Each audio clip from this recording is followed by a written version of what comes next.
अस्सलामुअलैकुम unfold sports के साथ मैं हूं शान से। उम्मीद करती हूं कि आप लोग बिल्कुल ठीक होंगे। पाकिस्तान बामुकाबला न्यूजीलैंड चौथा टी20 बे ओवल में खेला गया, जिसमें न्यूजीलैंड ने 115 रन से मैच जीता और सीरीज भी अपने नाम कर ली।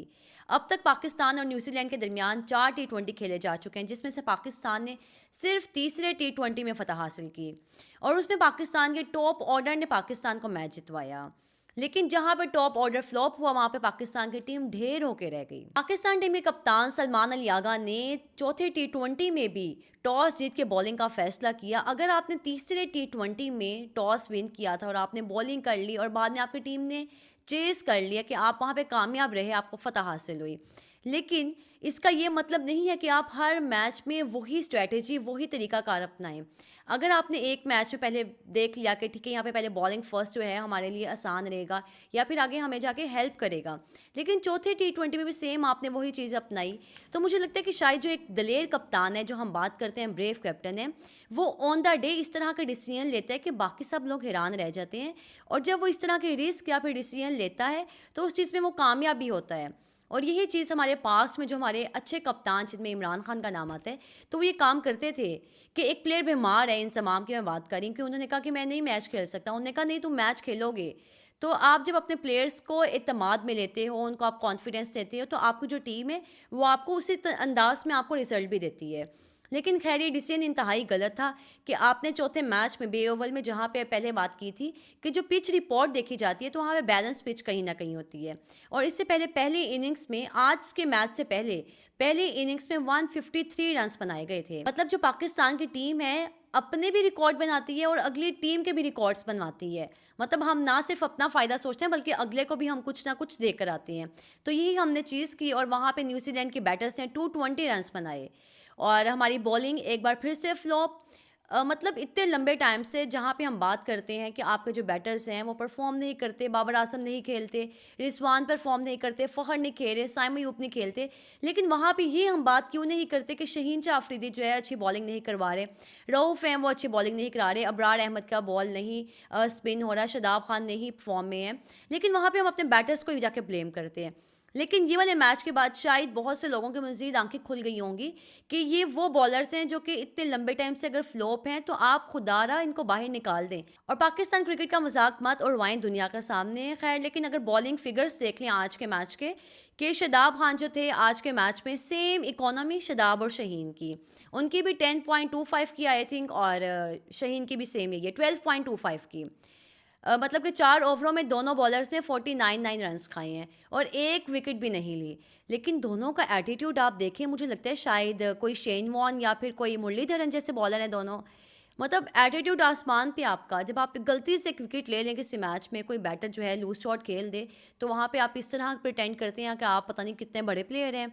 लेकिन खैर, आज के मैच में भी जहाँ पे बैलेंस पिच था, आपको विकेटें मिल सकती थी। और मैं सेकंड इनिंग्स पे जब आऊँगी तो आपको आइडिया होगा कि किस तरह की पिच थी। उसने अबरार अहमद ने 2 विकेटें ली और हारिस रऊफ ने वहाँ पे 3 विकेटें ली। और जिस तरह मैंने पहले वीलॉग में बात की थी, जब पहला मैच हुआ था या फिर शायद पहले मैच के बाद बात की थी, कि रऊफ वहाँ पे अच्छी बॉलिंग करवाएँगे, क्योंकि उनमें ये वाली एबिलिटी है कि या फिर उनमें ये वाला स्किल है कि शॉर्ट बॉल उनको आती है करवानी। बाकी तो वेरिएशन नहीं है उनके पास। एक शॉर्ट बॉल या फिर एक फुल लेंथ में बॉल करवाते हैं और शॉर्ट लेंथ में वो कामयाब रहे और उनको आज के मैच में 3 विकेटें मिल गई। और साथ ही खुशदिल शाह, शादाब खान, शहीन शाह अफरीदी, अब्बास अफरीदी ने भी 1 विकेट ली। मतलब बाकी आपके सारे बॉलर्स जो हैं बेकार हैं। कोई भी एक ऐसा बॉलर नहीं था जो आज के मैच में आपको नज़र आया हो कि यार हाँ ठीक है, इस बॉलर ने अच्छी बॉलिंग करवाई है, यहाँ पे या फिर चांस बन सकते हैं हम मज़ीद, आपको एक उम्मीद आई हो कि यहाँ पे ठीक है, हम यहाँ पे उनका जो टोटल है वो कम करने में कामयाब रहेंगे।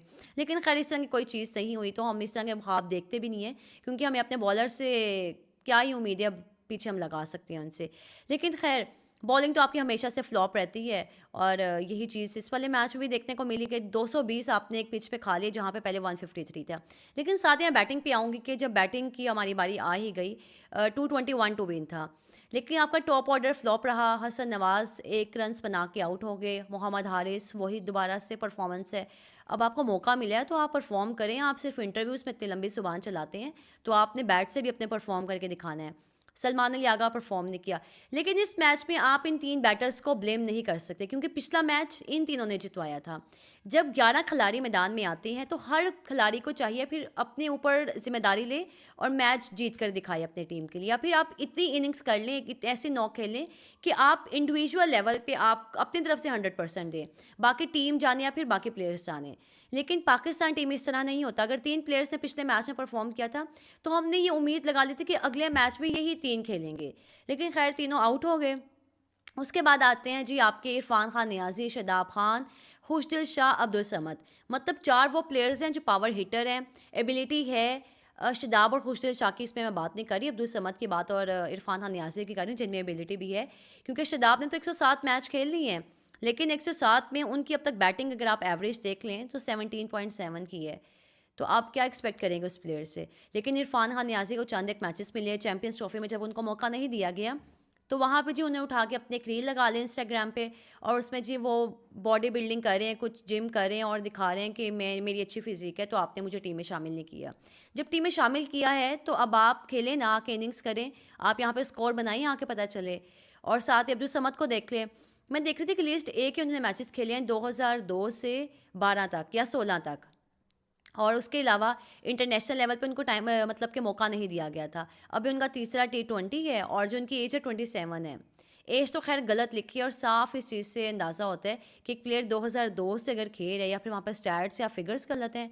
अगर 2002 से खेल रहा है वो अब तक क्रिकेट में किस तरह है, और 27 उसकी एज है, या फिर शायद बचपन से ही कोई पहले मतलब उनकी जब 1-2 साल के थे तो उनके पेरेंट्स ने उनको बैट पकड़ा दिया था कि ठीक है जाइए आप खेले। लेकिन खैर अगर आपको अभी भी मौका मिला अब्दुल समद को, पहले चुप के देखते रहे हैं, सामने विकेटें गिर रही हैं, शहीन आउट हुए हैं जी, अब्बास अफरीदी आउट हुए हैं, अबरार अहमद आउट हुए हैं, लेकिन अब्दुल समद वहाँ पे स्टिल देखे जा रहे हैं। और एंड पे आके उन्होंने 1-2 शॉट्स लगाने की कोशिश की, उससे पहले उन्होंने बिल्कुल एफर्ट नहीं किए। और सेम केस ही आज आपके इरफान खान नियाज़ी ने किया है। शुरू में जब देखा कि ठीक है यहाँ पे शॉट्स लगा सकता हूँ मैं, तो उन्होंने कोई एक लगा दिया, 1-2 छक्के, और 1-2 छक्के क्या बल्कि शायद चौके ही लगाए थे उन्होंने। छक्का तो एक शहीन ने लगाया था और 2 छक्के लगवाए गए मैच में। लेकिन साथ ही शादाब खान समझ से बाहर है, क्या करते हैं, बैटिंग पे आते हैं तो बैटिंग नहीं आती। और पीएसएल में शादाब के छक्के देखिए, जब सलमान अली आगा के साथ क्या नाम है, इनकी पार्टनरशिप लगी होती है। तो कहने का मकसद यही है कि हर प्लेयर ने आके खेल लें, लेकिन ठीक है आपका मिडल ऑर्डर जो है परफॉर्म नहीं किया, और सारा जो इल्ज़ाम है आज मिडल ऑर्डर पे ही आता है। आपके जो प्लेयर्स हैं वहाँ पे चेस कर सकते थे, लेकिन हमसे नहीं हुआ, हम इस चीज़ में बिल्कुल ही नाकाम रहे। लेकिन जो आपका आता है जी नीचे टेल आपकी आती है, उसमें आपके अबरार हैं, शाहीन है, रऊफ़ हैं और अब्बास अफरीदी हैं आज के मैच में ये बॉलर्स से। मतलब इन बॉलर्स में भी इतनी एबिलिटी नहीं है। जब आप क्रिकेट अपनी शुरू करते हैं, आप गली मोहल्ले से आप अपने क्लब लेवल पे जाते हैं, तो वहाँ पे अब सबसे पहले आपको शौक आता है कि हम बैटिंग करें, बैट हाथ में और हम छक्के लगाएं। तो मतलब कि इन प्लेयर्स की इतनी ज़िंदगी गुजर गई है क्रिकेट में, तो इनको अब तक बैटिंग नहीं करनी आई कि हम कोई चलो 15-15 रन से बना लें, कुछ ना कुछ तो हम आगे लेकर जाएं। लेकिन पाकिस्तान की जो टीम है 105 पे ढेर हो गई, 17वां ओवर था, दूसरी बॉल थी और वहाँ पे पाकिस्तान के सारे आउट हो गए, और पाकिस्तान की जो टीम है एक बार फिर से झंडे गाड़ने में कामयाब रही। जिस तरह इतने लंबे अरसे से हम ये चीज़ देख रहे हैं। अब जो नए प्लेयर्स हैं उनको मौका दिया गया है, तो उनको चाहिए कि आके परफॉर्म करें, खेलें और अपनी जगह पक्की करें।